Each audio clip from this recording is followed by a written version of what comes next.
So hello, this is Peter on here and welcome to this video on stop learning, start earning, start living. Yes, it seems maybe possibly strangely, utterly weird what you're saying. Aren't you supposed to learn before you earn? Isn't that the normal way of doing it? Well, yes, it is the normal way of doing it. It's also the old way of doing it. You know, how many, let's see how many are guilty of this. How many of you have gone to, say, university? How many of you have gone even further, like studied, only to find out that at the end of all this study, 5 years, 7 years, 10 years, whatever it is, you can't get a job in the thing that you've studied? Doesn't that seem insane? And why would you do that? Why would you spend all that time learning all that stuff and then go out and get a job which is absolutely, totally unrelated to it? It's a definition of insanity. So on the logical side, it seems to make sense. I get it. What is it? We do need to learn stuff if we're going to go out and then be a part of the workforce. But there's the question, what do you want to be out there? Do you want to be someone who just like follows orders and, in which case, how much do you need to learn? Won't they tell you what it is that you need to know? So what I mean then by stop learning and start earning is there's a time. There's a time to stop. And I believe a lot of people are out there. They're still learning. They're still filling their head full of stuff. And quite frankly, there's no room. And there's no purpose. And there's no meaning in filling this thing full of excess stuff. It's an utter waste of time. There's people who've never been to university who are more successful than people who have been to university. So you can't just say by being to university, by being studying, that is a guarantee for success. It isn't. It isn't. So what is? What I would say the thing which is more of a guarantee to success is living life. How do you live? Especially, how do you live something which gives you purpose, which gives you meaning, which lights you up? Most people, when that alarm rings in the morning, the last place they want to do or go is work. The last thing that they want to do is hop on the treadmill to some job which rewards them maybe at the end of the month, maybe at the end of the week. That's a little bit of satisfaction. Is it worth all the pain and suffering that you go through to earn that? Think of the consequences. What does it do for you, for your soul? How are you when you come home and you spend time with your family? Do you arrive home when it's late, when it's dark, when it's cold? And you arrive home, what sort of state are you in? Are you in a receptive state? Are you actually there, available for your kids, for your family, for your wife, for your partner? Or are you literally like you've been in a ring and you're knocked out and you just want to zone out, in front of that goggle box thing? Just leave me alone. Leave me alone. Is that the life that you want? So I'm saying there is a right place for learning and there is a wrong place for learning. And there is a time when enough is enough. And I'm going to say to you that probably enough is enough was a long time ago. And you've been, for some reason, talked into believing that you need to acquire more skills. You need to learn more. I don't believe that. A lot of the stuff that I learned at school, that I learned at college, I've never used.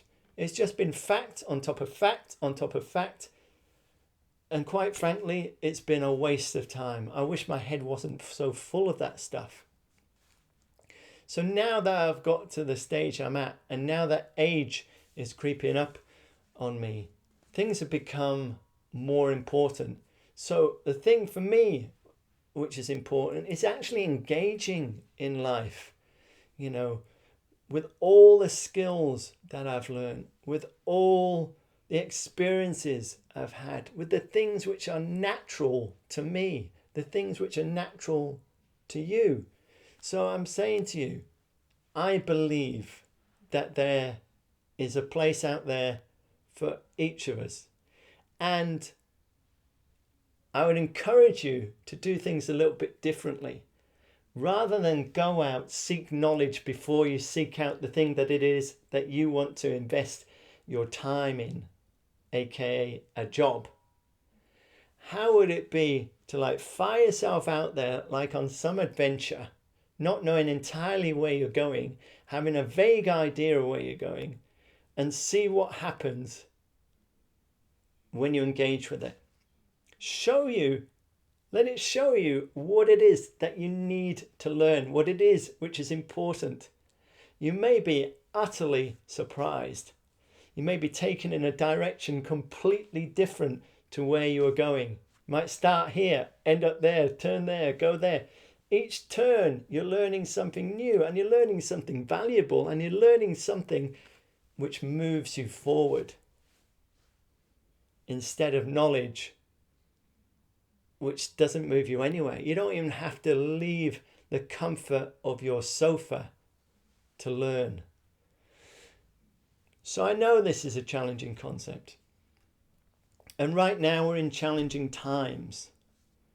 So I'd encourage you, those of you who are challenged, who can no longer go to these 9 to 5s, because quite frankly, things are not the way they were. We can't rely on things being the way they were. How would it be if you could yourself create the life that you want on your terms? So, if you do want to learn, here's a different way of doing it. It's called learning on your terms. You being your own university. You creating your own modules, studying with the people who you feel an affinity to, who you feel a connection to. You don't have to go anywhere unless you want to. You can study online if you want to. Or if these inspiring people exist, then you can actually go and be with them in whatever way is possible right now. I know things are tough. But a part of your learning is engaging with things, not just when things are easy, but when things are tough. The greatest lessons we're going to learn is in the times which are tough, not in the times which are easy. You're going to learn practical things. You're going to be able to practically help people instead of theoretically help people in some situation which you're never ever going to experience because it's purely hypothetical. Life isn't hypothetical. Life is real. Life wants you. So, are you willing to try something new? Are you willing to throw away the books, those years of knowledge, and then open that door, take a foot outside and see where it leads you? You may be utterly surprised. You may think that your life has been written, that you are destined to live the next 10 years or however many years in this safe job, and now you're at that age where you think, I just need to hang in there just a little bit longer so I can get XYZ pension. Do you really want to do that? It doesn't matter what age you are on paper. That is absolutely, totally irrelevant. In fact, I would say the more age that you have on paper, the more experience you have, and the more you throw away stuff and go out and just teach. If you're at a certain age, if you're, mature, whatever that means, then go out and teach. Just trust that you have all that you need inside of you, and it's just waiting to burst out of you. All you need to do is find the right environment. But it takes courage. You've got to open that door. Take a step outside and see where that goes. I'm curious to see if you have the courage. So give this a go. I'd love to see your comments, feedback on this experiment. This is about a lot of experimentation. There will be some little bits of theory. There may be some little bits of strategy, but to be honest, I'm bored with all that. I'm bored with that. I'm curious what happens when we engage with no strategy, when we engage with life. What happens then? That's like being in the ring, you know, being aware, being responsive to whatever happens, instead of being in a predictable little cocoon, waiting for that clock. Tick, tick, tick, tick, tick, tick, tick, tick, tick, tick, tick, tick. Do you want that? Open the door, set a foot outside, and engage. Thanks for being with me. I've been Peter Roden.